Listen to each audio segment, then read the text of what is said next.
बिस्मिल्लाहिर्रहमानिर्रहीम। अस्सलाम वालेकुम नाज़रीन। आज़ाद जम्मू कश्मीर के इंतख़ाबात के सिलसिले में जुड़ी ये खुसूसी ट्रांसमिशन के साथ दुनिया न्यूज़ पर आप देख रहे हैं अजमल जामी को। इस खुसूसी ट्रांसमिशन में मेरा साथ देंगे सीनियर तज़किया नगार जनाब हबीब अकरम साहब, सीनियर सहाफ़ी तज़किया नगार जनाब सलमान गनी साहब। इस्लामाबाद स्टूडियो से हमारे साथ जुड़े होंगे ब्यूरो चीफ दुनिया न्यूज़ खावर घुमन साहब, तज़किया नगार जनाब इम्तियाज़ गुल साहब भी, और आज़ाद कश्मीर के मुख्तलिफ़ हल्कों से और मुहाजिरीन आज़ाद कश्मीर पाकिस्तान के जो 12 हल्के हैं वहाँ पर मौजूद दुनिया न्यूज़ के कॉरेस्पॉन्डेंट्स भी दिन भर हमें इंतखाबी अमल के बारे में आगाही देते रहेंगे। तो सूरत हाल कुछ यूँ है कि 32 लाख से ज़ायद वोटर्स हैं आज़ाद जम्मू कश्मीर के रियासती इंतखाबात में हिस्सा लेने वाले, जो आज अपना हक़ रायदही इस्तेमाल करेंगे। और ये 45 नशस्तें मजमूई तौर पर बनती हैं पूरी आज़ाद कश्मीर कानून साज असम्बली की, जिसके लिए इंतखाब होने जा रहा है। 6000 से ज़ायद पोलिंग स्टेशंस का क़याम अमल में लाया गया है और इनमें से 1000 से ज़ायद पोलिंग स्टेशंस ऐसे हैं जो हसास हैं। इस हसासियत को अमन व अमान की सूरत हाल को यकीनी बनाने के लिए 40,000 से ज़ायद पुलिस एहलकार भी तैनात किए गए आज के इंतखाबी अमल के दौरान। और कुछ देर पहले मैं देख रहा था कि जो चीफ इलेक्शन कमिश्नर हैं आज़ाद कश्मीर के, उनसे मंसूब एक बयान जिसमें उनकी राय या उनको ये लग रहा था कि आज टर्नआउट जो होगा वो 56% से ज़ायद रहने का इम्कान है, जो कि इंतहाई हेल्दी टर्नआउट होगा गिवन सर्कमस्टांसिस में, जब कोरोना की वबा भी है और दीगर खदशात भी हैं सेहत से जुड़े। तो ये बहुत ही अच्छा टर्नआउट हो सकता है। अलबत्ता इलेक्शन का जो अमल है, इंतखाबी अमल है, उस हवाले से कुछ नाखुशगवार वाक़यात भी रिपोर्ट हो चुके हैं। बाग का इलाका हो, भिम्बर, कोटली, LA 25 नीलम हो या कोटली का LA 12 हो, यहाँ पर पीपल्स पार्टी और PTI के कारकुनान के दरमियान तसादुम की इत्तलात हैं। अभी तक एक शख्स के जाँ बहक होने की और 2 अफराद के ज़ख्मी होने की खबर है। अफसोसनाक ये वाक़या है। पोलिंग भी यहाँ पर बंद हो चुकी है। पाकिस्तान मुस्लिम लीग नून की जानिब से अगर हम देखें तो उनके रहनुमा ट्विटर पर मुख्तलिफ वीडियोज़ या तस्वीर का उनको मिसाल बनाते हुए धांधली और गड़बड़ की शिकायत कर रहे हैं। शरी रहमान साहिबा, पाकिस्तान पीपल्स पार्टी की सीनियर रहनुमा, आज सबसे पहले उन्होंने फहरिस्तों में वोटर्स के इंदराज के मामले को सवालिया निशान से देखा और चीफ इलेक्शन कमिश्नर की तवज्जो मबजूल करवाई। पाकिस्तान तहरीक इंसाफ के रहनुमा ये फरमाते हैं कि ये रिवायती रोना धोना है अपोजिशन पार्टी को, क्योंकि शिकस्त इनका मुकद्दर है। यही वजह है कि ये धांधली का शोर मचा रहे हैं। आज दिन भर अब तक की जो पोलिंग हुई वो कैसी रही, हमारे माहिरीन ने कैसा देखा इंतखाबी अमल को और उनकी तवक्कुआत क्या हैं, क्या स्कीम सामने आ सकती है, ये वो तमाम सवालात हैं जो हम अपने पैनलिस्ट के सामने रखेंगे। हबीब साहब, आप तो पूरी वादी को आज़ाद जम्मू कश्मीर की घूम कर आए, हर हल्के में गए, हर इलाके में गए, जलसे भी आपने देखे, उसके बाद आपने बड़ी मोहतात तरीके से कुछ पेशन गोई भी की, जो कि अमूमी तौर पर आपकी जो हम पिछले 8-10 सालों से देख रहे हैं दुरुस्त ही साबित हुई हैं। तो अब के बार जो आपने फॉरसी किया उसके मुताबिक ही आज पोलिंग डे आप देख रहे हैं या उसमें कुछ तब्दीली देख रहे हैं? जामी साहब, ये जो आज जो कुछ हम देख रहे हैं दरअसल ये उस कैंपेन का नतीजा है जो पाकिस्तान की सियासी जमातों ने वहाँ पे चलाई, बिलखसूस पाकिस्तान तहरीक इंसाफ ने, पाकिस्तान मुस्लिम लीग नून ने और पाकिस्तान पीपल्स पार्टी ने। और इन तीनों ने पाकिस्तान की सियासत की गंदगी कश्मीर के मरग़ज़ारों में ले जाकर धोई और एक दूसरे के ख़िलाफ़ ऐसी ज़ुबान इस्तेमाल की जिसमें छोटे से छोटा लफ्ज़ गद्दारी था। कोई एक कह रहा है कि तुम मोदी को यार हो और दूसरा तीसरे को कह रहा है और तीसरा पहले को कह रहा है। ये सब एक दूसरे के ऊपर गद्दारी के इल्ज़ामात लगाते रहे। इससे पहले आज़ाद जम्मू कश्मीर में इलेक्शन कैंपेन होती थी, लेकिन इस तरह नहीं होती थी कि आप पाकिस्तान की सियासत का गंद वहाँ जाके जी। जब आपने वहाँ पर इतना चार्ज पैदा कर दिया, लोगों को अपनी पॉलिटिकल पोजीशन को आपने ईमान और मुल्क से मोहब्बत का तकाजा करार दे दिया, तो उसके बाद फिर आप पोलराइजेशन के सिवा और क्या तवक्को रखते हैं? कश्मीर के इलेक्शन में जो कुछ हो रहा है, आज जो कोटली से खबरें आ रही हैं, इससे पहले ये सिर्फ एक हल्का हुआ करता था हवेली, जिसे फॉरवर्ड कोहटा कहते हैं। वहाँ पे भी मामला इस तरह नहीं होता था कि पॉलिटिकल पार्टीज आपस में झगड़ पड़े, बल्कि वहाँ पर भी बरादरियों के दरमियान जो चश्मक और रकाबत थी उसका नतीजा बाज़-औक़ात फायरिंग की सूरत में निकलता था। लेकिन आज हम देख रहे हैं कि पूरे कोटली के वाक़े के बाद अब ये खौफ पैदा हो गया कि बाकी आज़ाद कश्मीर के जो अंदर इलेक्शन हो रहे हैं वो उनके साथ वो उनका अमन-ओ-अमान, उस दौरान भी अमन-ओ-अमान जो है वो मेंटेन रहे। तो बात यह है कि मैं समझता हूँ कि सरदार अब्दुल क़य्यूम जो मरहूम साबिक़ सदर भी थे, साबिक़ वज़ीर आज़म भी थे, मुस्लिम कॉन्फ्रेंस के सरबराह भी थे, वो कहा करते थे कि पाकिस्तान की सियासी जमातों को आज़ाद जम्मू कश्मीर में नहीं जाना चाहिए और अगर ये गई तो पाकिस्तान की सियासत का रंग ढंग वहाँ पर भी गालिब आ जाएगा। जो इंटरनेशनली इंटरनेशनली पाकिस्तान के कश्मीर कॉज को नुकसान पहुंचाएगा। तो दरअसल आज मुझे ये कहने दीजिए कि दरअसल पाकिस्तान की सियासत के बारे में मेरा नुक्ता नज़र मैं कई दफ़ा इसको अर्ज़ कर चुका हूँ कि पहली, दूसरी और तीसरी और चौथी सफ़ में भी आपको कोई ऐसा शख्स नज़र नहीं आता कि जो मामलात को भांप कर चीज़ों के दरमियान रिकनसाइल कर सके।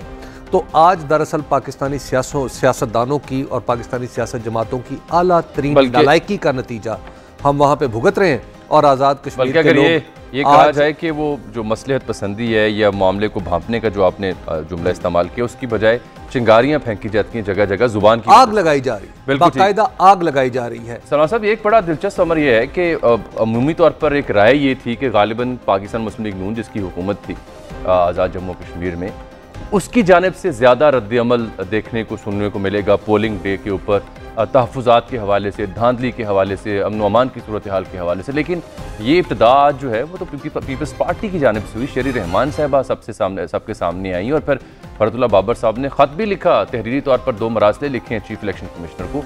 ये क्या मामला हुआ, क्या समझ आई आप? देखिए जामी साहब, ये अच्छी बात नहीं कि जिस पार्टी ने सबसे ज़्यादा रद्द-ए-अमल शो किया इंतखाबी कैंपेन में, अगर वो पोलिंग डे पे स्मूथली चल रही है तो ये एक अच्छी बात है। लेकिन जिन हक़ाइक़ का हबीब साहब ने जिक्र किया है, ये आज़ाद कश्मीर के इंतखाबात के अंदर गैर मामूली सूरत-ए-हाल पैदा होना, गैर मामूली हालात पैदा होना, ये पाकिस्तान की तारीख़ में पहली मरतबा हुआ है। और ये जैसे उन्होंने हवाला दिया सरदार कयूम साहब का, ये बात दुरुस्त थी कि एक वक्त था कि जी आज़ाद कश्मीर के इंतखाबात में आज़ाद कश्मीर की जमातें, मुस्लिम कॉन्फ्रेंस, कश्मीर लिबरेशन फ्रंट, वहाँ की पार्टीज़ थी, वो मुतहर्रिक थी। इस वक्त इलेक्शन आज़ाद कश्मीर में हो रहा था और आज़ाद कश्मीर के इलेक्शन में जिस तरह के जलसे और जिस तरह के इश्यूज़ उठाए जा रहे थे, देखिए एक बात तो ये है कि एक वक्त था कि हम सुना करते थे कि आज़ाद कश्मीर जो है वो जहाद कश्मीर का बेस कैंप है। मैं नहीं समझता कि वहाँ पर कोई आपने कश्मीर के हवाले से, कश्मीर जैसे हसास इशू के हवाले से कोई संजीदा तर्ज़ अमल इख्तियार किया।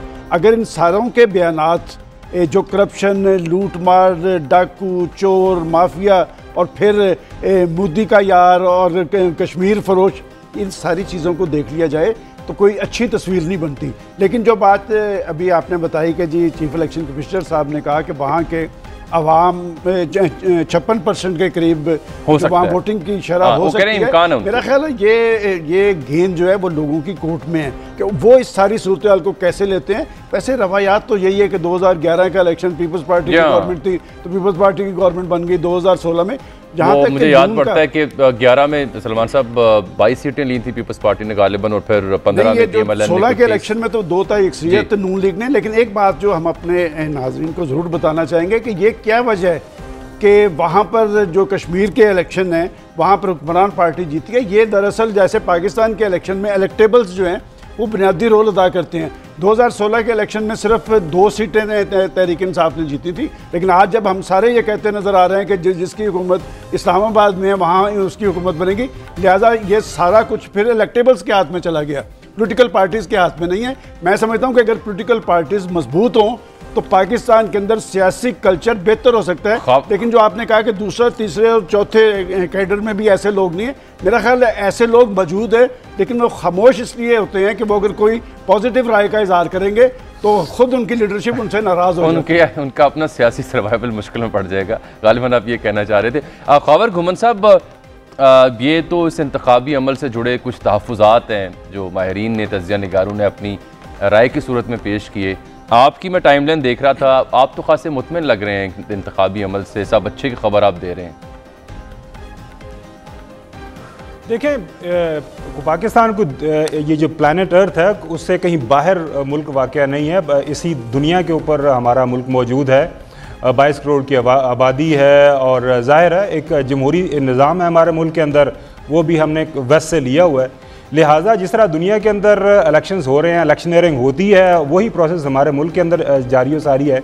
वेरी रिसेंटली अमेरिका के अंदर इलेक्शन हुए, वहाँ पे ट्रंप ने कहा, बाइडन के ऊपर इल्ज़ाम लगाया कि आपने तो मुल्क को चाइना के आगे बेच दिया है, आप उर्दू या हिंदी के अंदर तर्जुमा आप जो है गद्दार हैं, द्रोही हैं, आप जो मर्जी इल्ज़ाम आप उनका तर्जुमा कर लें। यही इल्ज़ाम लगाया गया जनाब बाइडन की तरफ से ट्रंप के ऊपर कि जी आप तो रशियन हेल्प के साथ पहला भी इलेक्शन जीते थे और आपको पता है वो चलता रहा सारा मामला कि ये जो काबल ही नहीं है, नेशनल सिक्योरिटी के मसाइल हैं। इंडिया के अंदर जब भी इंतखाबात होते हैं, दुनिया की सबसे बड़ी जमहूरियत, पुरानी जमहूरियत, हमारे कुछ तबसरा निगार वो उस जमहूरियत के इतने सदके जाते हैं कि वो पाकिस्तान को भी भूल जाते हैं कि देखें जी हमसाया मुल्क में कभी वहाँ पे जो डिक्टेटरशिप नहीं आई तो कितने ज़बरदस्त अंदाज से वहाँ पे भी जब आजकल के ज़माने के अंदर इलेक्शन होते हैं तो वो होता है कि जी ये तो पाकिस्तान के आगे बिक गए, तो ये कश्मीर बेच दिया, कांग्रेस बीजेपी के ऊपर इल्ज़ाम लगाती है। अच्छा, मैं थोड़ा सा इसमें ऐड ऑन करना चाहूँगा आपकी बात को। अब बात जारी रखें, थोड़ा सा अगर गुजारिश, अगर आप मेरी कता कलामी को माजरत करें तो इंडिया की इंतखाबी कैंपेन जब भी आती है सर, वो कश्मीर या पाकिस्तान के ऊपर तो बैंक करते हैं, अलबत्ता वो एक दूसरे को कश्मीर बेचने का या गद्दार होने का ताना नहीं देते। आप मोदी की, राहुल गांधी की या किसी भी और बड़े रहनुमा की प्रीवियस जो उनकी स्टेटमेंट्स है वो देख लें, वो पाकिस्तान, एंटी पाकिस्तान रेटरिक के ऊपर बैंक जरूर करते हैं, बट अनलाइक अस वो इस हद तक नहीं जाते कि जी फलां गद्दार और फलां ने कश्मीर बेच दिया। जी जारी रखिए जामी साहब। सर ब्रेक के दौरान आपको मैं एक लिंक भिजवा दूंगा जो राहुल की तकारीर हैं और जो राहुल ने बयानात दिए थे बीजेपी के हवाले से और जो बीजेपी ने उनके हवाले से, ये बात जारी चलते हैं जी।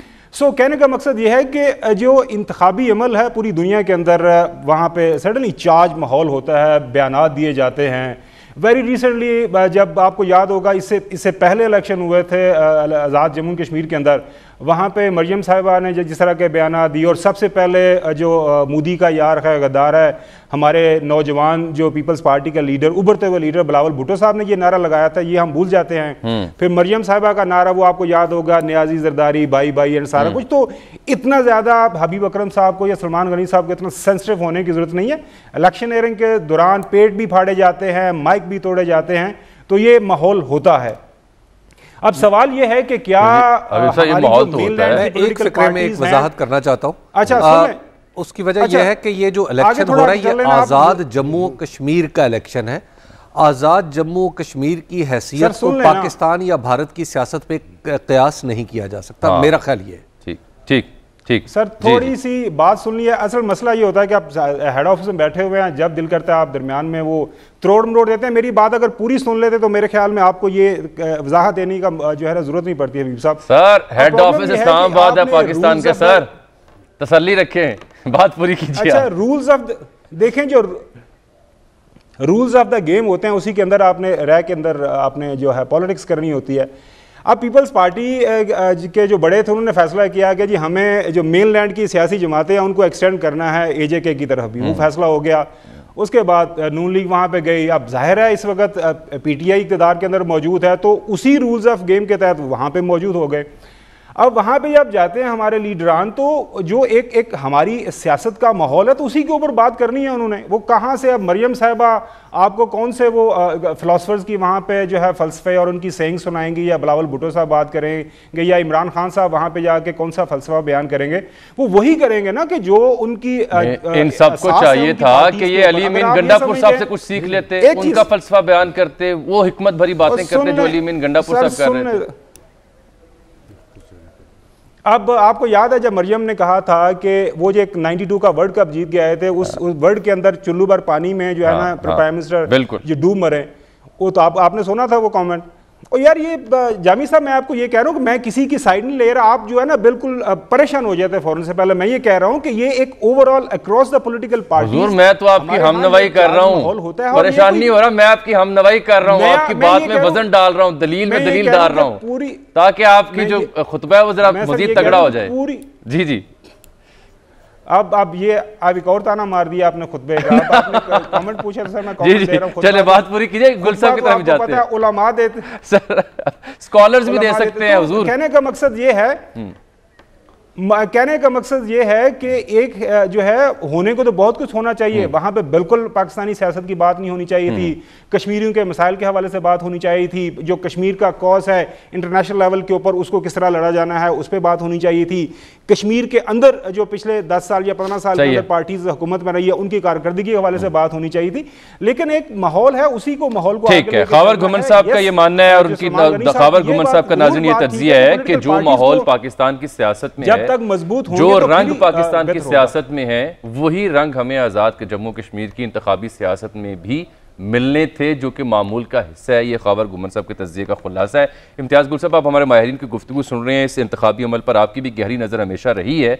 ये फरमाइएगा क्या वजह बनी, अगर मैं ये पूछना चाहूँ कि आज़ाद जम्मू कश्मीर की रियासती इंतखाबात में जो उनकी अपने मसाइल थे, कश्मीर के आज़ादी के मसाइल थे, भारतीय गासबाना कब्ज़े का ताल्लुक था, इन अहम और संजीदा मामलात पर तवज्जो लीडरान कराम की कम रही, पर्सनल पॉइंट स्कोरिंग पे ज़्यादा रही, एक दूसरे को गद्दार या नीच करार देने पे तवज्जो ज़्यादा रही? क्या इसकी वजह आपको क्या समझ आई सर? देखिए अजमल, पहले तो हमें मेरा ख्याल इस बात का एतराफ़ करना चाहिए कि ये तमाम कुछ जमहूरी इर्तका का हिस्सा है। सही। एक वक्त था कि वहाँ पे सिर्फ मुस्लिम कॉन्फ्रेंस और पीपल्स पार्टी होती थी, लेकिन जो कहते हैं कि main streaming of a particular area, चाहे वो कश्मीर है चाहे वज़ीरिस्तान है, जब मेन स्ट्रीम वो होता है इलाका या उसकी तरफ कदम बढ़ाया जाता है तो फिर तमाम एक्टर्स जो हैं उसमें आके शामिल अपना हिस्सा डालते हैं। मुझे याद है हमने इलेक्शन कैंपेन्स 1988 में, 92, 94, 96 में वहाँ पे कवर की हुई थी। जो हशर पैसे का होता था, जो हशर सरकारी वसाइल का होता था, मुस्लिम कॉन्फ्रेंस की तरफ से, पीपल्स पार्टी अल्लाह उन्हें जन्नत नसीब करे, राठौर साहब होते थे, मुमताज़ राठौर साहब, तो वो जो कुछ इन गुनाहगार आंखों ने देखा है अभी कुछ उससे मुख्तलिफ नहीं हो रहा है।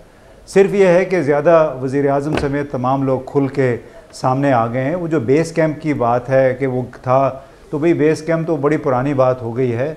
अभी वो हम इस तरफ जा रहे हैं, इंडिया ने उसको बाकायदा अपना एक यूनियन टेरिटरी डिक्लेयर कर दिया है और हम यहाँ पे अभी तक इस चक्कर में फंसे हुए हैं कि जी वहाँ पे हमें हमारे रहनुमाओं को जाना नहीं चाहिए खुदा के लिए।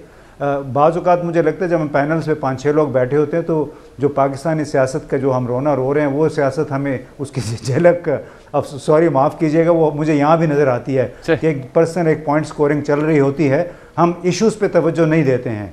यानी जो जिस साहिबा ने या जिस साहब ने मिसाल के तौर पे कहा कि ये वज़ीर आज़म कश्मीर का सौदागर है या कश्मीर का आपने कंप्रोमाइज़ समझौता कर लिया, आपने कभी उनसे ये पूछा है, हम सब साथियों ने, कि आप बताएं कि उस सूरत हाल में पाकिस्तान क्या कर सकता था जब 5 अगस्त 2019 को मोदी ने उसको अपना इलाका डिक्लेयर किया? क्या आप उस पर न्यूक्लियर बम से हमला कर सकते थे?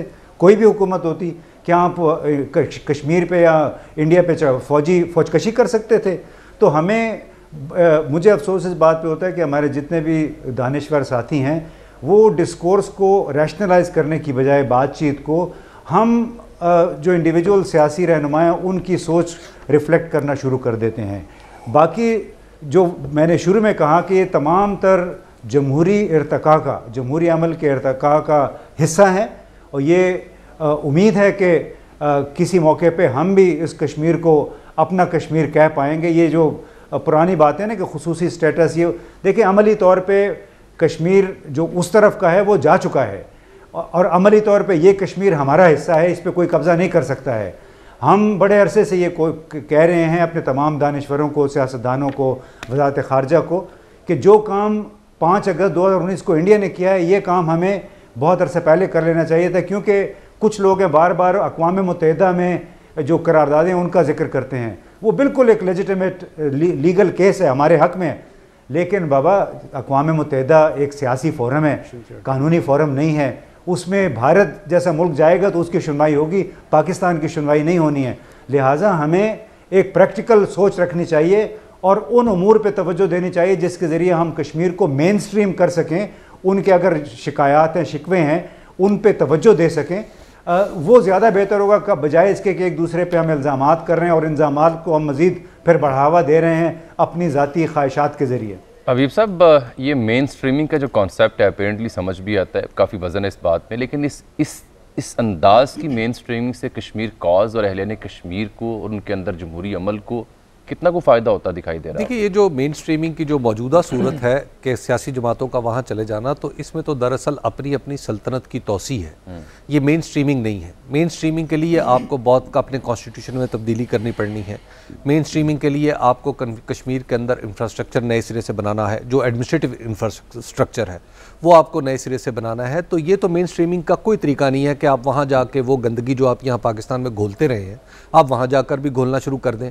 वहाँ पे अगरचे पाकिस्तान में पीपल्स पार्टी सबसे पहली जमात थी जो वहाँ गई, मुस्लिम कॉन्फ्रेंस गई वहाँ पे, लेकिन वहाँ पे कभी इस तरह तसादुम की कैफियत और पोलराइजेशन हमने नहीं देखी जिस तरह अब नज़र आ रही है। वहाँ पे सरदार क़यूम की अपनी एक हैसियत रही है, वहाँ पे मुमताज़ राठौर साहब की अपनी एक हैसियत रही है, लेकिन बहरहाल पाकिस्तान की सियासत जब वहाँ गई है तो उसके बाद से अगर आप ये देखें तो हमने कश्मीर के ऊपर कोई बहुत ज़्यादा कश्मीर के कॉज के लिए बहुत ज़्यादा हम कुछ नहीं कर सके। उसकी वजह है कि उस इलाके के लिए भी पाकिस्तान की सियासी मजबूरियाँ आड़े आ जाती हैं। दूसरी बात जो है, आप वो जो मैं अर्ज़ कर रहा था कि वहाँ का गवर्नेंस इंफ्रास्ट्रक्चर, तो वहाँ की सूरत हाल ये है कि वहाँ पे 81 से आप लोगों को भर्ती कर रहे हैं। टू बी यानी प्रिसाइज, आपने 83 में शायद पहला बैच वहाँ पे जो अपना आज़ाद जम्मू कश्मीर का पब्लिक सर्विस कमीशन था, जिस तरह हमारे यहाँ फेडरल पब्लिक सर्विस कमीशन है, वहाँ पे आपने भर्ती करना शुरू कर दिया। लेकिन उसके बाद ये मेन स्ट्रीमिंग कौन सी हो गई है कि जनाब आप वहाँ का एडिशनल आईजी जो है फ़हीम अब्बासी, वो 22वें ग्रेड का है और वहाँ का जो आईजी है वो 19वें ग्रेड का है, इसलिए कि वो पीएसपी और वो आज़ाद जम्मू कश्मीर सर्विस से ताल्लुक़ रखता है। वहाँ के जो सीनियर पुलिस, जो सीनियर सिविल ऑफिसर्स हैं, वो अपने से जूनियर ऑफिसर को सर्व कर रहे होते हैं वहाँ पे। चीफ सेक्रेटरी जो यहाँ से भेजा जाता है 21वें ग्रेड का। बात यह है कि या ये इसे मेन स्ट्रीमिंग कहते हैं, या तो अगर आपने वहाँ पे रखना है, आपने उसको अगर इंडिपेंडेंट शक्ल में रखना है तो फिर अपने ये नौबादियाती तर्ज अमल हमें बदलना होगा, और अगर आपने उसको सूबा बनाना है तो उसके लिए सबके साथ मिल के बात करनी होगी। ये कौन सी मेन स्ट्रीमिंग है कि आप वहाँ पे पॉलिटिकल पार्टीज तो घुस जाएं लेकिन कश्मीरियों को वो राइट्स ना मिलें जो बाकी सबके पास है।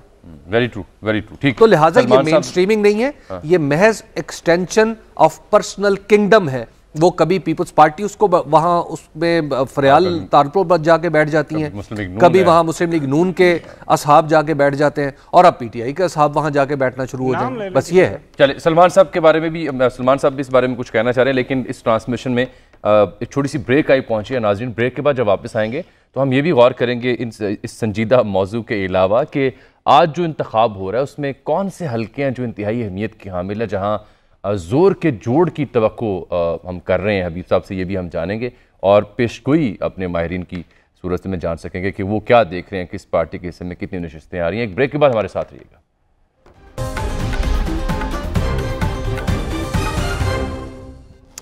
वेलकम बैक नाज़रीन। 45 नशिस्तें हैं आज़ाद जम्मू कश्मीर की इंतखाबात की और 724 उम्मीदवारों के दरमियान मुकाबला है। मुख्तलिफ सियासी जमातों की जानब से मुतज़ाद दावे किए जा रहे हैं। पाकिस्तान पीपल्स पार्टी की जानब से हमने पहले अर्ज़ किया, शरीर रहमान साहबा एतराज़ कर रही हैं कि धांधली हो रही है, कई हलकों पे वोटर्स की जो फहरिस्तें हैं उनका इंदराज दुरुस्त नहीं है।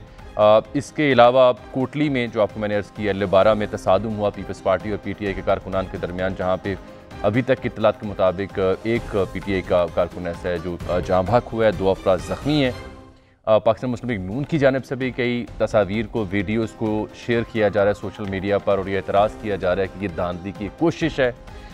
ऐसे ही कुछ देर पहले हम देख रहे थे कि शरीर रहमान साहबा ने एक बार फिर एक ट्वीट किया है जिसमें उन्होंने अली मोहम्मद खान साहब और कासिम सूरी साहब की 2 तस्वीर दिखाई हैं, जिसमें ये दोनों हजरात किसी पोलिंग स्टेशन के अंदर हैं। उन्होंने एतराज़ ये किया है कि ये तमाम तर जो इंतखाबी क़वानीन हैं उनकी खिलाफ वर्जी है कि वज़रा पोलिंग स्टेशन के अंदर मौजूद हैं। पाकिस्तान तहरीक इंसाफ भी ये एतराज़ कर रही है कि ये तमाम तर वावेले हैं, हथकंडे हैं, झूठ है, प्रोपेगेंडा है, क्योंकि इन जमातों को अपनी शिकस्त वाज़े दिखाई दे रही है। 2 अहम सवाल मैंने छोड़े थे, तो सलमान साहब से हमने बात करनी थी और हबीब साहब से भी, खावर घुमर साहब भी तशरीफ़ रखते हैं, इम्तियाज़ गुल साहब भी। लेकिन इससे पहले कि हम इस चीज़ का जायज़ा लें कि आज के इंतखाब में कौन से 5 से 10 ऐसे हल्के हैं जहाँ पर जोड़ का जोर पड़ सकता है और क्यों, और उसकी क्या अहमियत होगी। सलमान साहब जिससे पहले गुफ्तगू हुई थी, आज़ाद जम्मू कश्मीर का जो स्टेटस है, आज़ाद जम्मू कश्मीर की जो इंतखाबी सियासत है, जो हबीब साहब का राय थी, इम्तियाज़ गुल साहब की या खावर घुमन साहब की, सलमान साहब had to say something. Sir देखें अजमल, मैं ये समझता हूँ कि आप सारी कैंपेन उठा के देख लें कि पाकिस्तान के इशूज़ की बात हुई है, क्या आज़ाद कश्मीर में जो 5 साल हुकूमत बरसे इक़्तिदार रही है उसकी कारकर्दगी की बात हुई है, वहाँ पर गवर्नेंस की बात हुई है, वहाँ पर जो शहरी मसाइल लोगों को या दही मसाइल थे कश्मीर के अवाम को, उस पर किसी ने संजीदगी ज़ाहिर की है। और हमारा बड़ा सियासी अलमिया पाकिस्तान में यही है कि हम डेमोक्रेसी मांगते हैं अपने अपने मफादात के लिए। डेमोक्रेसी दुनिया के अंदर जो नमूना है डेमोक्रेसी का, कि जब पॉलिटिशियन मिलकर बैठते हैं तो ये सोचते हैं कि अवाम को किस हद तक और किस तरह से डिलीवर करना है। एक और बात जो भी कही गई कि हम जब कश्मीर की बात कर रहे हैं कि कश्मीर, वो तो कश्मीर हमारे हाथ से गया, मेरा ख्याल हमारी रियासत का मौक़िफ़ ये नहीं है, वो एक कंट्रोवर्शल चीज़ है और पाकिस्तानी रियासत का इस पर एक बयानिया मौजूद है। अगर हम ये कह दें कि जी वो कश्मीर उन्होंने 5 अगस्त के बाद उनके पास चला गया है, तो जिस बुनियाद पे उन्होंने 5 अगस्त का इक़दाम किया है उसी बुनियाद पे वो आज़ाद कश्मीर की बात भी कर रहे हैं। लिहाजा हमें इस तरह की सूरत और इस तरह की बात नहीं करनी चाहिए। ये अक़वाम मुत्तहिदा की रेजोल्यूशंस के मुताबिक एक मुतनाज़ा इलाका था, है और रहेगा उस वक्त तक जब तक इस पर कोई रेफरेंडम नहीं होता। और इस पर यह कन्फ्यूजन और भी पैदा की गई है। इस देखें, बात यह कि पाकिस्तान के प्राइम मिनिस्टर की कमिटमेंट पे मैं कोई शक व शुबा जाहिर नहीं कर रहा। उन्होंने यूएन असम्बली में बड़ा एक मौसर अंदाज में ये केस पेश किया, लेकिन वो 2 रेफरेंडम की बात करके दूसरा रेफरेंडम मुझे आज तक नहीं समझ आई कि कहाँ पे है। चूँकि मैंने आइन का आर्टिकल 257 देखा है, उसमें कोई रेफरेंडम की बात नहीं की गई। उन्होंने कहा कि अगर हमारे हक में कोई फैसला होता है रेफरेंडम में तो इसके बाद हम रियासत की हुकूमत के साथ अपना एक तरीक़ेकार तय करेंगे। आखिरी बात मैं इस हवाले से ये कहना चाहता हूँ कि अगर पाकिस्तान की पॉलिटिकल पार्टीज़, वो जो कहा गया कि माहौल इसी तरह का तारी रहता है, तो इस तरह का माहौल दुनिया में तारी देखें, बात एक उसके बाद वो ख़त्म हो जाता है। लेकिन मुझे जो आज़ाद कश्मीर के इलेक्शन में जो नज़र आ रहा है कि इससे पहले इस तरह शुरू में ही इस तरह के वाक़यात नहीं हुए, और माजी के इलेक्शन भी मैं भी थोड़ी देर पहले नेट पर देख रहा था, कोई इस तरह वहाँ जैसे कोटली का वाक़या हुआ है और इस तरह के वाक़यात शुरू हो गए। अगर आपका इलेक्शन खूनी इलेक्शन बन जाएगा तो इससे जो रुझानात पैदा होते हैं उससे देखें सियासी जमातें तो वापस आ जाएंगी इस्लामाबाद में, और वहाँ पर जो एक कश्मकश शुरू हो जाएगी, एक तनाव की कैफियत शुरू हो जाएगी, वहाँ से दुश्मनियाँ बढ़ेंगी। सियासत एक बहते दरिया का नाम है, इससे मसाइल का हल होता है, मसाइल बढ़ते नहीं हैं। जिस तरह की सियासत आज़ाद कश्मीर के इलेक्शन में या पाकिस्तान के अंदर शुरू हो गई है, ये दुश्मनियों पे मबनी है। ये दुश्मनियों पे मबनी सियासत जो होती है वो जमहूरियत नहीं कहलाती। अभी सब ये बताएं, देखें जो आज़ाद जम्मू कश्मीर का इलेक्शन कमीशन है उसकी जो इंतखाबी दिन से पहले तक की परफॉर्मेंस थी, चाहे वो अली अमीन गंडापुर साहब को नोटिस करना हो या इंतखाबी जो कवायद है उनकी खिलाफ वर्जियों पर एक्शन लेना हो रिटन फॉर्म में, वो खासी मुनासिब रही अगर हम बहसियत मुजमी देख सकें। कई उसमें कमियाँ कोताहियाँ इंफ्रास्ट्रक्चर की या उनके जो अमले की वो हो सकती हैं, लेकिन जो सूरत हाल आपने उनके देखी, उनके असर की, उनके अमल की, उसके बाद आज जो इंतखाबी डे हो रहा है उसके ऊपर कोई जेन्युइन एतराज़ हो सकता है कि ये कमी पेशी रह गई थी? एतराज़ की कोई बुनियाद बनती है? मैंने एक दिन मीरपुर में कवरेज कर रहा था, ये भी थोड़े दिन पहले, तो मीरपुर में जब मैं था तो वहाँ पे मैंने एक मोटरसाइकिल रिक्शा देखा।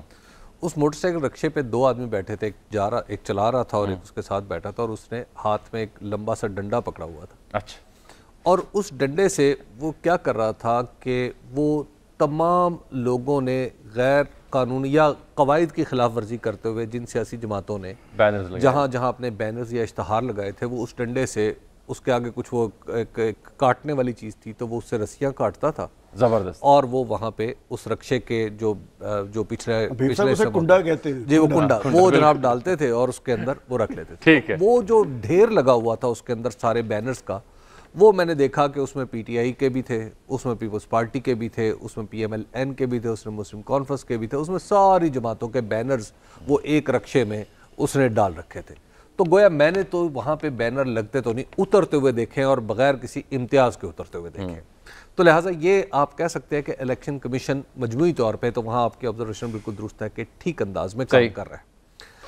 तो वह अब जो आज की कारकर्दगी है, देखिए आज अनफॉर्चुनेटली ये जो कुछ हो रहा है, और जो कुछ ऐसा नहीं है कि पूरे आज़ाद कश्मीर में ऐसा हो रहा है, अभी तक सिर्फ कोटली में ऐसा नाखुशगवार वाक़या हुआ है, बाकी जगह से बाग और बिरबर से हल्की फुल्की इत्तलात हैं, बाग से भी कुछ इस तरह की इत्तलात हैं, लेकिन जनरली इलेक्शन जो है वो स्मूथली चल रहा है। और फिर उसके साथ साथ ये भी हमें ज़हन में रखना चाहिए कि फ़ौज भी ऑन कॉल मौजूद है वहाँ पे, तो ऐसी किसी भी तसादुम की कोई बड़ी सूरत हाल, तो आप अल्लाह ना करे ऐसी कोई सूरत पेश आए, और मैं भी एक्सपेक्ट नहीं करता कि ऐसा कुछ होगा। खबर साहब देखिए, अब जितनी भी सियासी जमातें हैं उनका जो तर्ज सियासत जो भी रहा उस पर तफसील से बात आप सब हजरात कर चुके हैं, लेकिन फैक्ट ऑफ द मैटर ये भी है कि ये तमाम सियासी जमातें इंतखाबी अमल का हिस्सा हैं। इन तमाम सियासी जमातों ने कैंडिडेट उतारे हुए हैं मैदान में, इलेक्शन कमीशन पर एतमाद का इजहार किया हुआ है, जभी तो आज इंतखाब लड़ रहे हैं।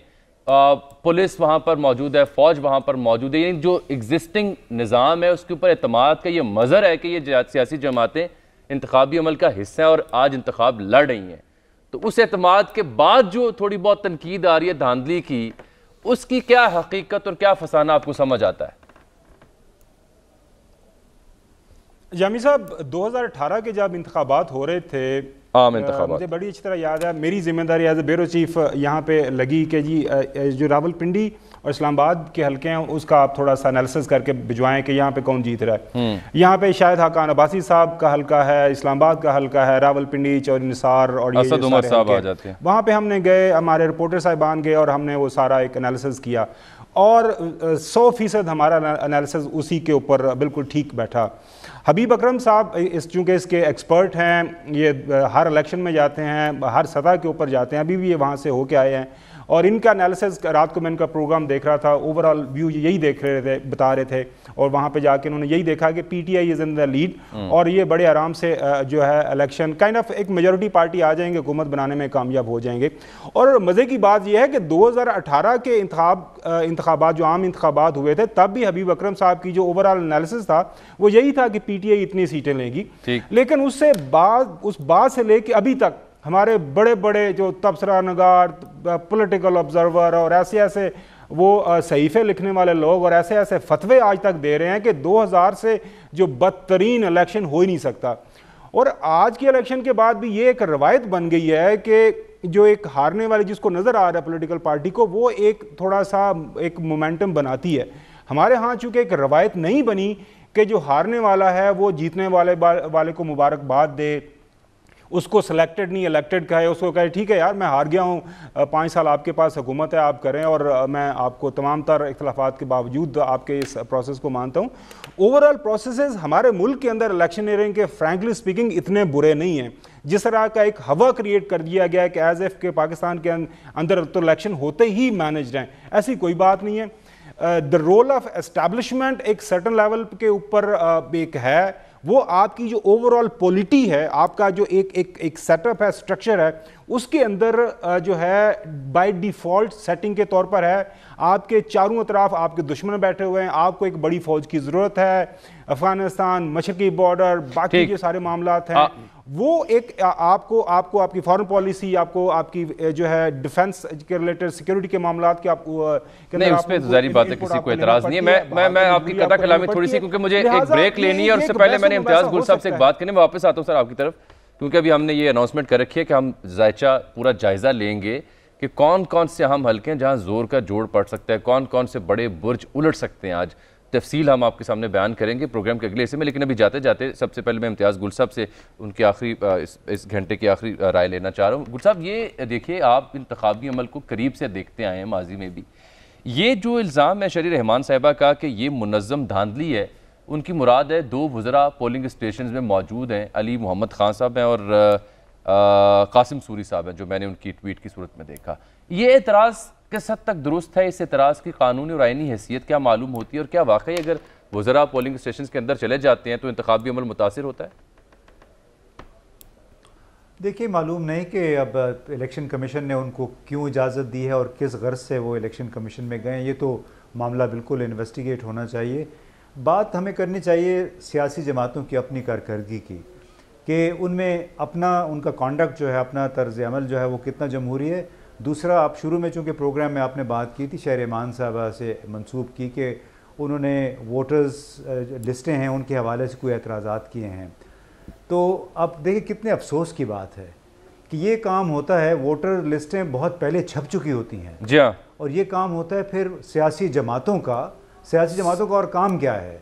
ये गुल साहब, मैं माजरत चाहता हूँ, एक ब्रेक आ गई यहाँ पे, हमें अर्जेंटली एक ब्रेक लेनी पड़ गई क्योंकि इंतखाबी सूरत हाल जारी है, तो अर्जेंटली मुझे ब्रेक लेनी पड़ रही है। कथा कलामी की माजरत, यहीं से बात मैं शुरू करूँगा आपसे, जो आपने फरमाया कि इंतखाबी फहरिस्तों के ऊपर नज़र रखना सियासी जमातों का काम होता है। एक ये नुक्ता, और कौन से अहम हल्के हैं जहाँ पर आज बड़ा अहम और कांटेदार मुकाबला होने जा रहा है और नताइज क्या हो सकते हैं। एक ब्रेक के बाद इन 3 मौज़ूआत पर हम तफसील से बात करेंगे। हमारे साथ ट्रांसमिशन जारी है। ये बड़ा अहम वाक़या है जो कि नाज़रीन आप तक पहुँचाना हम ज़रूरी समझते हैं कि बेपनाह मसाइल दरपेश हैं इस वक्त। वतन अज़ीज़ को कोरोना की वबा अपनी जगह है, सरहदों पे जो मसाइल हैं वो अपनी जगह हैं, लेकिन इस सब के बावजूद हम ये देख रहे हैं कि पुरअमन तरीके से, मजमूई तौर पर अगर मैं कहूँ तो ये गलत ना होगा कि पोलिंग का अमल आज ये आज़ाद जम्मू कश्मीर के रियासती इंतखाबात में ये जारी है। सुबह 8 बजे ये पोलिंग का अमल शुरू हुआ था और एक वाक़या अफसोसनाक पेश आया जो कि 2 सियासी जमातों के कारकुनान की आपसी चपकलिश है जिसकी वजह से एक शख्स जाँ बहक हुआ है। इसके अलावा चंद एक 8 या 10 या 12 ऐसे मामूली वाक़यात हैं जो रिवायती झड़प में हम उन्हें करार दे सकते हैं, वो पेश आए हैं। इसके अलावा हम देखें कि कानून नाफिज करने वाले जो इदारे हैं वहाँ पर पुलिस, रेंजर्स या फ़ौज, वो बड़ी तनदही से अपने फ़राइज़ सर अंजाम दे रहे हैं। सिविल एडमिनिस्ट्रेशन भी उनके साथ मौजूद है, पोलिंग कैंप्स बने हैं, पोलिंग बूथ्स बने हैं, पोलिंग स्टेशन हैं, एजेंट्स वहाँ मौजूद हैं तमाम सियासी जमातों के। तो ये जो रिवायती तौर पर हल्की फुल्की शिकवा या शिकायत होती है धांधली का, फहरिस्तों की या किसी और मामले की, वो ज़रूर वहाँ पे हमें देखने को सुनने को मिल रही है। लेकिन ये चंद एक वाक़यात हैं बहसियत मजमूई इन इलेक्शंस का इनेकाद और जिस खूबसूरती से, जिस कामयाबी से ये इलेक्शंस हो रहे हैं वो बज़ाते ख़ुद काबिल तारीफ़ हैं कि ये अमल आगे बढ़ रहा है, इदारे इस अमल को आगे बढ़ाने में अपनी खदमात फ़राहम कर रहे हैं। अवाम जो हैं 32 लाख से ज़ायद वोटर्स, वो अपना हक़ राय दही आज इस्तेमाल कर रहे हैं। असलम मीर साहब हमारे ब्यूरो चीफ हैं मुज़फ़्फ़राबाद से, वो हमें ज्वाइन कर चुके हैं, उनसे हम बात करते हैं। असलम मीर साहब, बहसियत मजमूई अगर हम देखें तो आज़ाद जम्मू कश्मीर में जो 33 सीटें बनती हैं, एक आधा वाक़या मैंने बयान भी कर दिया, उसके अलावा मजमूई आपकी अभी तक की खबर क्या है? 2 बज चुके, 3 घंटे बाकी रह गए पोलिंग का वक्त ख़त्म होने में। जामी साहब बहुत शुक्रिया।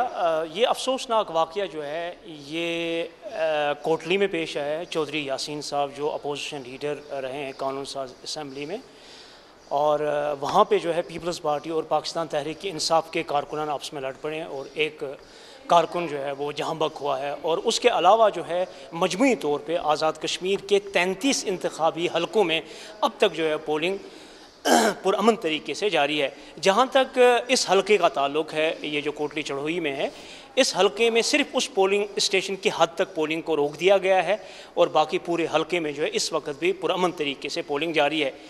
मुज़फ़्फ़राबाद की अगर बात की जाए तो मुज़फ़्फ़राबाद जो है हमेशा मरकज़ रहा है पूरे आज़ाद कश्मीर में, चूँकि इस ज़िले में 5 नशस्तें हैं और मुज़फ़्फ़राबाद ज़िले में भी अब तक जो है पोलिंग पुरअमन तरीके से जारी है। हमने सुबह से जो है मुख्तलिफ़ पोलिंग स्टेशंस का दौरा किया, जहाँ पे 8 से लेकर 12 तक जो टर्न आउट था वो 20 से 30% तक था। और अब चूँकि नमाज के बाद जो है ये टर्न आउट जो है बढ़ रहा है, यानी लोगों की तादाद जो है वो बढ़ रही है। वोटर्स अब घरों से निकल रहे हैं और पोलिंग स्टेशन की तरफ आ रहे हैं।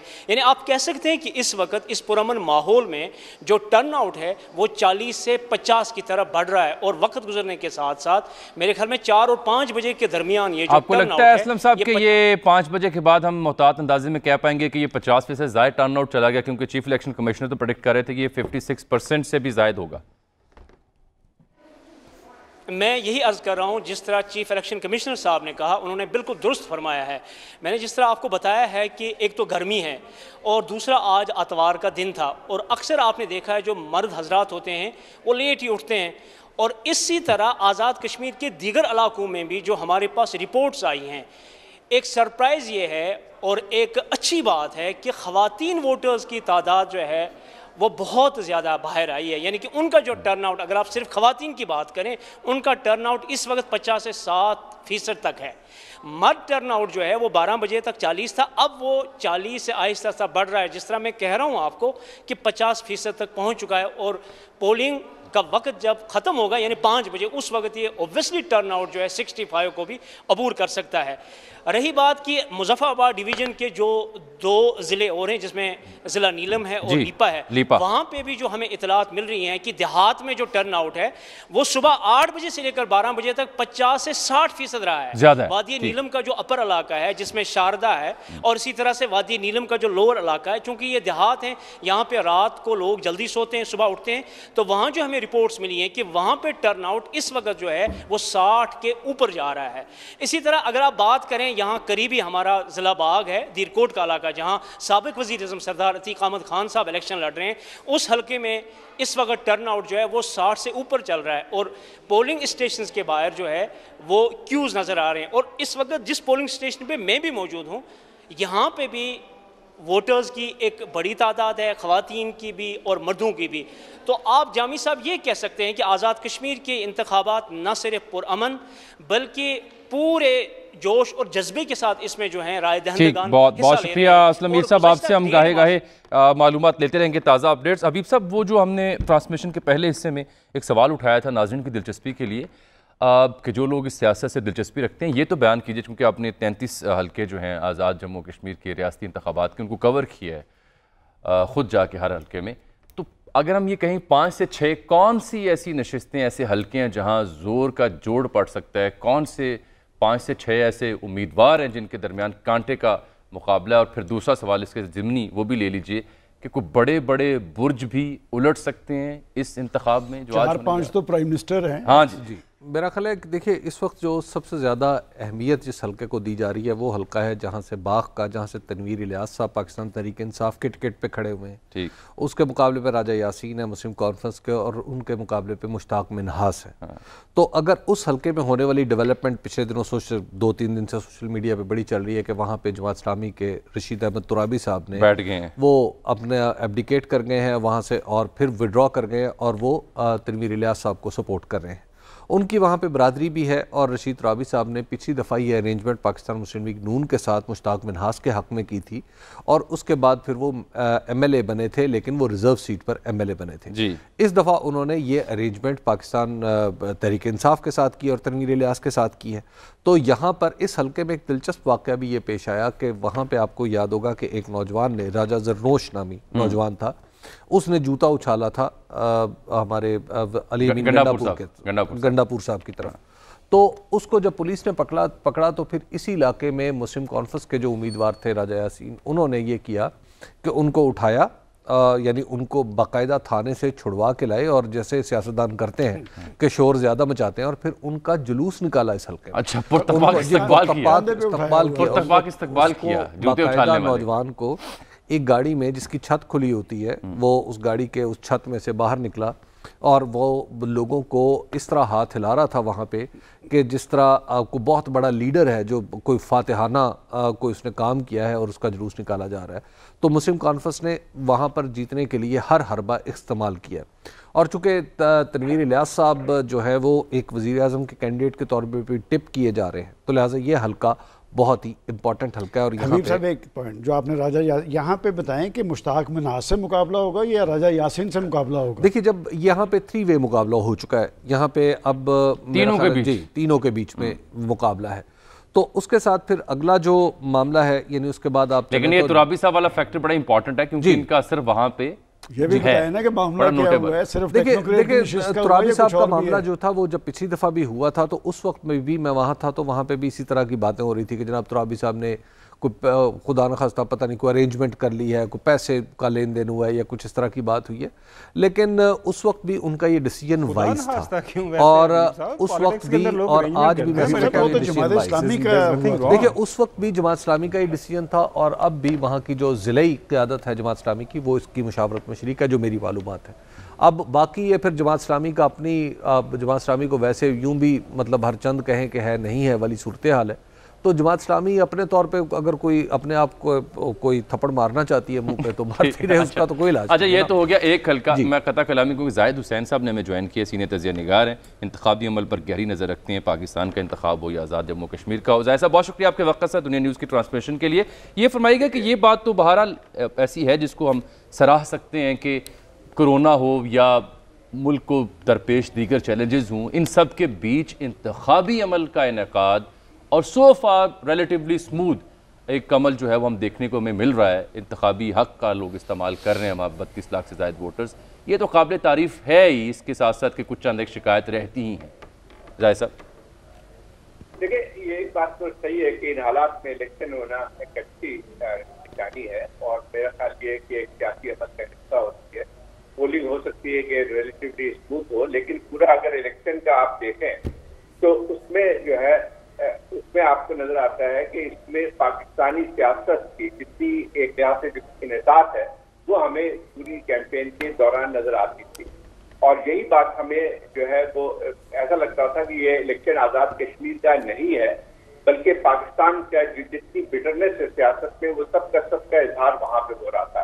तो इस लिहाज से अगर देखा जाए तो इस पे इलेक्शन के स्मूथ होना काफी नहीं होता है पोलिंग का, लेकिन उसके पस मंजर में जो कटोरी हुई है सियासत वो भी बहुत अहम है। देखिए आजाद कश्मीर का इलेक्शन इस लिहाज से भी अहमियत रखती है ये वाली कि उसका एक पस मंजर है कि जो दूसरी तरफ महफूज कश्मीर में जो कुछ हो रहा है, तो ये शायद महसूस होता था कि इसमें वो बातें होंगी, कश्मीर के हवाले से बातें होंगी, उस लिहाज से कैंपेन होगी, लेकिन वो मुझे कहीं नजर नहीं आती थी। और इस कैंपेन में जितनी जो है जितने जो मैं समझता हूँ कि तीनों बड़ी पार्टियों के दरमियान मुकाबला ये था कि कौन ज्यादा गालियां देता है, कौन ज्यादा एब्यूसिव लैंग्वेज इस्तेमाल करता है। और पूरी जो है मैंने अपनी जिंदगी में इस किस्म की कैंपेन नहीं देखी है, नस्ली मैं तो वहां पे मौजूद नहीं था, लेकिन जो भी टीवी पे नजर आता था उसमें तो ऐसा लगता था कि कौन बड़ा पूंजी का यार है, कौन बड़ा गद्दार है इस मुल्क में, और किसने ज्यादा कश्मीरियों के साथ जो है वो एक लिहाज से बिट्रे किया है कश्मीरियों को। तो मेरा ख्याल ये है कि जिस किस्म के इलेक्शन ये हो रहे हैं तो मैं समझता हूँ कि ये कुछ आइन चीज नहीं है, न ही कश्मीर के हवाले से। पहले जो इलेक्शन हुआ करते थे किसी ने सही कहा था कि पहले कश्मीर की जो लोकल या रियासती जमातें थी वो हिस्सा लेती थी, उसमें कश्मीर के जो मसाइल थे वो उभर के सामने आते थे। ठीक है, उनको किसी न किसी की सपोर्ट जरूर होती थी पाकिस्तानी सियासी पार्टियों की, लेकिन उनकी पूरा महवर जो है सियासत का वो कश्मीर के हवाले से होता था, कश्मीर के जो प्रॉब्लम थे उनके हवाले से होता था। बिल्कुल। तो मैं समझता हूँ कि इस इलेक्शन को पाकिस्तान के जो है सियासत का हिस्सा बनाना ये सबसे बड़ा जो है अलमिया है इस इलेक्शन का, और जो कि मेरे ख्याल इसका असर पड़ेगा। और फिर उसका एक और बात थी पोलिंग स्मूथ अगर आप कह रहे हैं, जी, लेकिन ये भी देखें कि जो इससे पहले आवाजें उठती रही हैं कि कोई कि मैं अगर हम भी जीतेंगे तो इलेक्शन सही नहीं होगा। सही।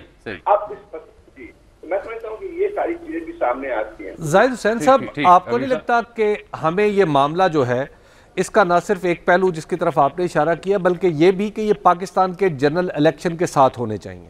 ये जो बीच में इलेक्शन होते हैं दरअसल अगर यानी ये मुश्किलात का बाइस बनते हैं। अगर जनरल इलेक्शन हो, इकट्ठे हों, तो फिर ज्यादा बेहतर नुमाइंदगी मिल सकती है। नहीं, अभी वक्त मैं नहीं समझता हूँ उससे कोई फर्क पड़ेगा।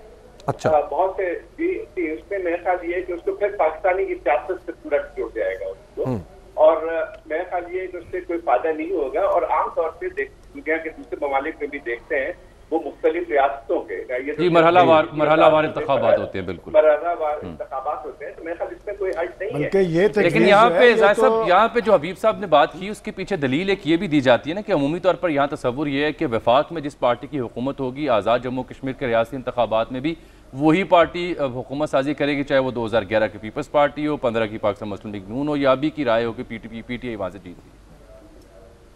तो शायद इस राय से बचने के लिए, इस तासुर से बचने के लिए तजवीज़ दी जाती है कि अगर आम इंतखाबात के साथ इंतखाब करवाए जाएँ तो सूरत हाल कुछ और तरह की। मेरा ख्याल अजमल साहब, इसमें आम इंतखाबात के साथ अगर किसी इलेक्शन की जरूरत है तो वो सेनेट के इलेक्शन की जरूरत है, जिसमें सबसे ज्यादा करप्शन होती है, जिसकी वजह से आपका सिस्टम बदनाम तो ऑल टुगेदर एक बहुत बड़ा सब्जेक्ट है। जाहिर साहब बात पूरी कीजिए सर। जी नहीं, मैं समझता हूँ कि देखिए ये जो हकीकत है कि जो ये जहाँ पे अगर इस्लामाबाद में जो हुकूमत होती है उसका पल्ला भारी रहता है इलेक्शन में, और ये तारीखी तौर पे भी हुआ, उसकी वजूहत भी है। उसकी वजूहत भी ये है कि उनका सारा काम जो इस्लामाबाद से होता है। मतलब ये नहीं है कि ठीक है कश्मीर की अपनी हुकूमत मौजूद है, लेकिन कोई इस तरह की खुद मुख्तार हुकूमत नहीं है जो कि हम तस्वुर करते हैं। लेकिन मैं समझता हूँ कि एक पहलू तो हो सकता है, लेकिन उसको मैं ख्याल उसमें भी जो है वो जिस तरह से सियासी जमातें हिस्सा लेती हैं वो तो उसमें बहुत ज्यादा असर नहीं पड़ेगा। तो ठीक है, एक तो आप ये बात सही कह रहे हैं कि जो है क्योंकि जो है अगर कोई इस्लामाबाद में मरकज में हुकूमत होती है तो उसका बराह रास्त ताल्लुक बन के आता है, असर अंदाज होती है। ठीक, ज़ाहिर साहब आप हमारे साथ ही आइएगा। हम आपसे गुफ्तगू करने से पहले हबीब साहब से ये जानना चाह रहे थे, क्योंकि ये विजिट करके पूरे कैंपेन को देख के आए हैं। हबीब साहब, आपने अभी जो ये तनवीर लियाज साहब, राजा यासीन या मुश्ताक मिनार साहब वाली सीट है, उसको तो गिना आपने, मैं चाह रहा था 4-5 और ऐसे हलकों का आप जिक्र कर दें उम्मीदवारों का, चाहे वो बाग क्यों, बैम्बर क्यों, कोटली के या मुजफ्फराबाद क्यों, जो आप समझते हैं कि इंतखाबी मरकज, जो सियासत का मरकज इन 5 हल्के होंगे। तो फिर तनवीर इलियास साहब के रकीब का जिक्र कर लेते हैं, वो है मीरपुर में बैरिस्टर सुल्तान महमूद। तो बैरिस्टर साबिक वज़ीर आज़म बैरिस्टर सुल्तान महमूद कई दफ़ा जमातें बदलते हैं और बड़े टाइमली वो जमात बदल लेते हैं। तो इस दफ़ा भी उन्होंने जमात बदली, पाकिस्तान तहरीक इंसाफ में है, अगरचे पहले के आ चुके हैं लेकिन वो कई जमातें बदल के हैं। तो लिहाजा बैरिस्टर सुल्तान महमूद साहब का मुकाबला वहाँ पाकिस्तान मुस्लिम लीग नून से है और काफ़ी टफ मुकाबला है वहाँ पे मीरपुर में। जी, मीरपुर में। उसके बाद हाजी याकूब साहब हैं जो पाकिस्तान पीपल्स पार्टी की तरफ से रावलाकोट यानी पूंछ डिवीज़न से 2 जगह से इलेक्शन लड़ रहे हैं। एक तो वो खुद रावलाकोट शहर से लड़ रहे हैं और एक रावलाकोट के निवास से वो लड़ रहे हैं। तो एक ये भी एक बड़ा, और पाकिस्तान पीपल्स पार्टी बड़ा बैंक कर रही है कि ये मुकाबला हाजी साहब जो है वो कम से कम एक सीट पे तो वो जीत जाएंगे, रावलाकोट का। राजा फारूक हैदर साहब 2 हल्कों से इलेक्शन लड़ रहे हैं। राजा फारूक साहब हटिया के जो डिस्ट्रिक्ट जेहलम यानी जिसे आप कहते हैं ना डिस्ट्रिक्ट जेहलम, वो उसमें से 2 हल्के हैं जिसके ऊपर से जहाँ से वो इलेक्शन लड़ रहे हैं। एक है चिकार वाला हल्का जो हटिया बाला शहर भी उसमें आता है और दूसरा है लीपा का जो बिल्कुल ऊपर पहाड़ों में चला जाता है। हटिया वाला उनका हवाई हल्का जी, दोनों। अब उन्होंने ये बेसिकली एक हल्का था जिसको फिर इस दफा काट के 2 किया गया और कहने वाले कहते हैं इनके चूंकि 2 बेटे हैं तो लिहाजा इस हल्के के लिए भी इस हल्के में ये अरेंजमेंट की गई। तो जो फारूक साहब हैं वो एक मौका तो ऐसा आया था यानी जो अब से चंद घंटे पहले कि एक ये भी बात चलना शुरू हो गई थी कि शायद राजा साहब को जीतने के लिए पाकिस्तान पीपल्स पार्टी के साथ किसी अरेंजमेंट का मामला करना पड़े कि एक जगह से वो विड्रॉ कर जाए, दूसरी जगह से कोई और विड्रॉ कर जाए। इस तरह की बातें भी चल रही थी लेकिन बहरहाल वो मैच्योर मामला नहीं हो सका। तो राजा फारूक हैदर साहब का जीतना पाकिस्तान मुस्लिम लीग नून के लिए बहुत ही इम्पोर्टेंट है। और हारना किसके लिए? हारना अच्छा, मुजफ्फराबाद शहर का एक हल्का है। मेरे ख्याल आपने छोड़ दी बात कि राजा फारूक हैदर साहब वहाँ से पॉपुलर है लेकिन उनकी हार के लिए भी कुछ जी देखिए उनकी हार के लिए पीटीआई पीपल्स पार्टी ये सारी राजा साहब हारे, लेकिन अगर साबिक वज़ीर-ए-आज़म हारता है अब आपने ठीक कर दिया। राजा फारूक हैदर साहब के जो अरेंजमेंट हुई है यानी जो आप वहाँ पे पॉलिटिकल अरेंजमेंट हुई है उसमें राजा साहब के बहुत सारे जो दाएं बाएं के लोग थे उनको जिन बरादरियों की सपोर्ट थी, और कश्मीर में ये बात आप ज़हन में रखें कि वहाँ पॉलिटिकल पार्टीज इंपॉर्टेंट है लेकिन बरादरी बाहर बहुत इंपॉर्टेंट। एक पॉइंट मैंने आपसे पूछना है, चूंकि 2 लोगों के नाम आ रहे हैं वहाँ पर प्राइम मिनिस्टर के लिए, एक तो बैरिस्टर सुल्तान महमूद का और एक तनवीर। ये बताएं कि अगर दोनों जीत गए तो क्या कोई गड़बड़ होगी या एक का हारना जरूरी है? मैं अगर आपको एक तीसरा नाम भी बता दूं। अच्छा, आप उसके लिए मैं आपको जो आपने हल्के जिक्र किए तो उनमें एक हल्का ऐसा है जामी साहब। जी सर, मैं आ रहा हूं आपकी तरफ सर। आमने सामने कोई भी वजीर आजम इलेक्शन नहीं लड़ रहा, यानी इस हल्के में इलेक्शन लड़ने वाले वज़ीर आज़म नहीं, मैं आपको नाम बता दूं। उसमें पाकिस्तान मुस्लिम लीग नून के हैं इफ्तिखार गिलानी जो मुजफ्फराबाद सिटी से इलेक्शन लड़ रहे हैं और उनके मुकाबले में ख्वाजा फारूक है जी। ख्वाजा फारूक साहब और वो है पाकिस्तान तहरीक इंसाफ से। तो आपको इस हल्के पे भी नज़र रखनी चाहिए कि इस हल्के से जीतने वाला भी प्राइम मिनिस्टर की दौड़ में शामिल है क्योंकि ये मुजफ्फराबाद का हल्का है। गिलानी साहब को शिकस्त देने वाला हो सकता है ये बंदा जो पाकिस्तान तहरीक इंसाफ से है। तो ये हो गया आपके 4-5 हल्के। जो एक पॉइंट है सरदार तनवीर साहब का एक कमेंट बड़ा ज़बरदस्त है कि उन्होंने कहा कि हमें पाकिस्तान के स्ट्रेटेजिक अदारों की हमायत भी हासिल है, ब्लेसिंग भी हासिल है, तो लिहाजा इसलिए वो ज़्यादा मौसर कैंडिडेट है। अच्छा गुमन साहब, ये जो तनवीर इलियास साहब का मामला है ये तो मेरे ख्याल ज़ाती बयान मालूम होता है उनका। देखें वो जो बात हो रही थी ना कि कौन जो प्राइम मिनिस्टर हो सकता है, तो आप जो मुझे एक फिक्रे की इजाज़त देना खावर मुझे एक फिक्रे की इजाज़त देना। ये जो अभी इन्होंने कमेंट की बात की है, इजाज़त है सर, हम कमेंट की बात की। एक दफ़ा मैं लोकल इलेक्शन कवर कर रहा था, लोकल इलेक्शन यानी जो बल्दियाती इलेक्शन है, तो उसमें एक जो उम्मीदवार थे जो यूनियन काउंसिल का चेयरमैन का इलेक्शन लड़ रहे थे, वो भी अपने लोगों को यही तासुर दे रहे थे कि जनाब मैं जीत जाऊंगा क्योंकि मुझे ये सपोर्ट हासिल है। और दिलचस्प बात यह कि वो हार गए थे। ठीक है। अच्छा गुमर साहब, अब मुकालमा है मेरा और आपका, क्योंकि सलमान साहब की राय भी आ चुकी है और हबीब साहब की राय भी आ चुकी है। क्योंकि मेरा और आपका मुकालमा जो 1-2 मिनट का तो होना नहीं चाहिए, वो आपको भी जेबा नहीं देता और नाजरीन भी उससे खासी तलखी लेंगे। तो ब्रेक लेके मैं वापस आता हूँ तो फिर आपसे इंशाल्लाह तफसीली बात होगी। जी जी प्लीज याद रखिएगा कि ब्रेक के बाद मैं अनाउंस करके जा रहा हूँ। एक बार फिर से नाज़रीन आपको इस ट्रांसमिशन में खुशामदीद कहते हैं। ब्रेक से पहले हम खावर घुमन साहब की जानिब जा रहे थे, लेकिन ब्रेक बीच में आड़े आ गई। खावर साहब वापस आ गए। एक बार फिर आपको भी खुशामदीद कहते हैं। ये फरमाइए कि वज़ीर आज़म कौन हो सकता है PTI की जीत की सूरत में आज़ाद जम्मू कश्मीर की कानून साज असम्बली का? अब जामी साहब, चूँकि हम ज़मीनी हक़ाइक़ के ज़्यादा करीब रह के अपने तबसरे तज़िये करते हैं, कोई ज़्यादा हवा में नहीं मारते। रात को किसी जगह मौजूद था, किसी इंतहाबी करीब साथी प्राइम मिनिस्टर साहब के, उनसे मैंने पूछा यही सवाल कि जनाब आला के कौन हो सकता है अगला प्राइम मिनिस्टर, तो बड़ा ज़बरदस्त जवाब मिला।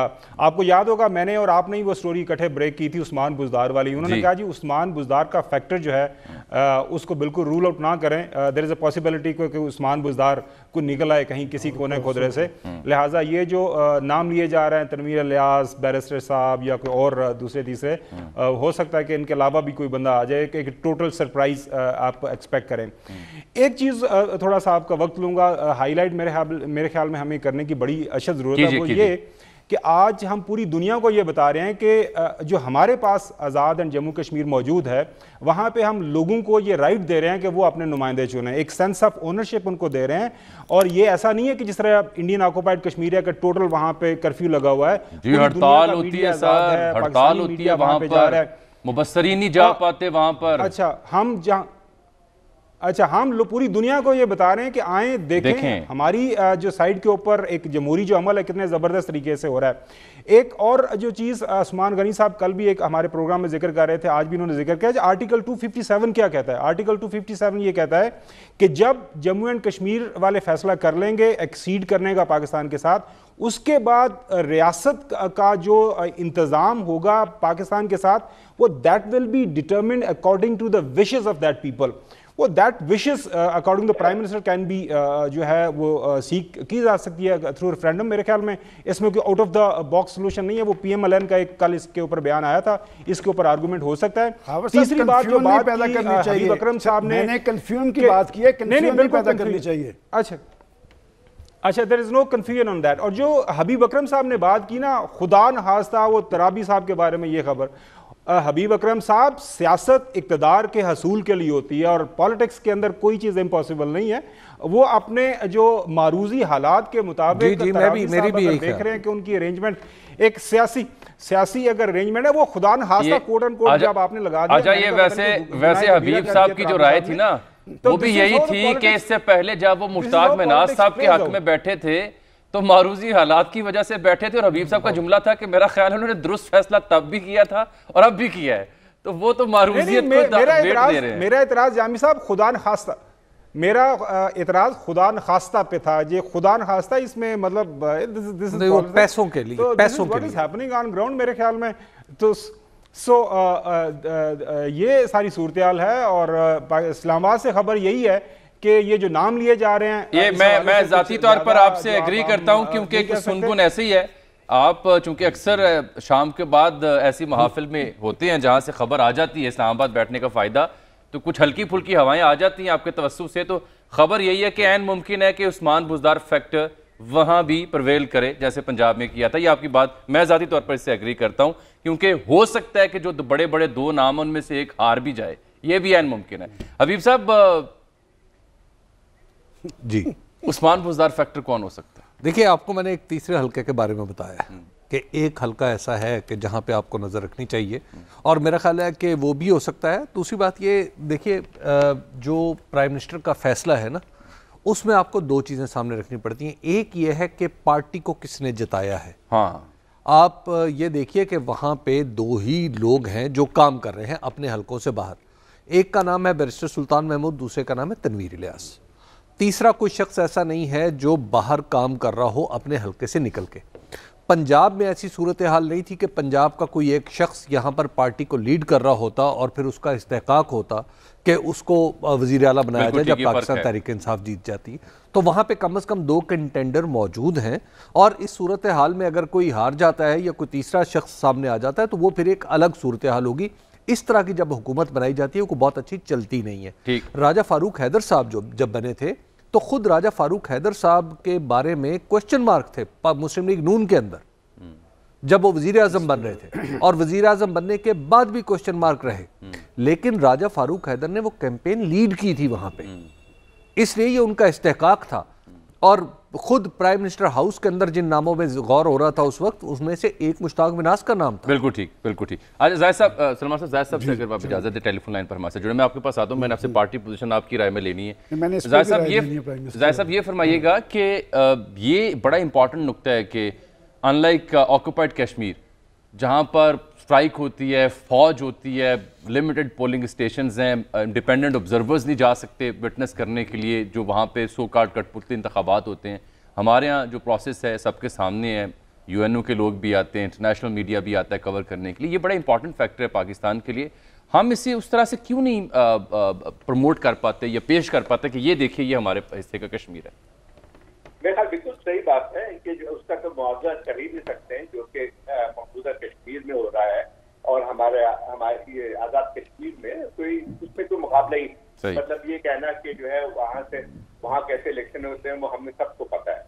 वहाँ पे जो है सूरत हाल यही है जो आपने पहले कही कि नहीं कोई बाहर का मुबस्सिर जा सकता है, और जिस तरह फौज वहाँ पे मौजूद है, मैं तो जा चुका हूँ उस कश्मीर के हिस्से में, तो देखा तो मैं शायद अगर मैं नहीं जाता तो मुझे अंदाजा नहीं होता कि वहाँ पे सूरत हाल क्या है।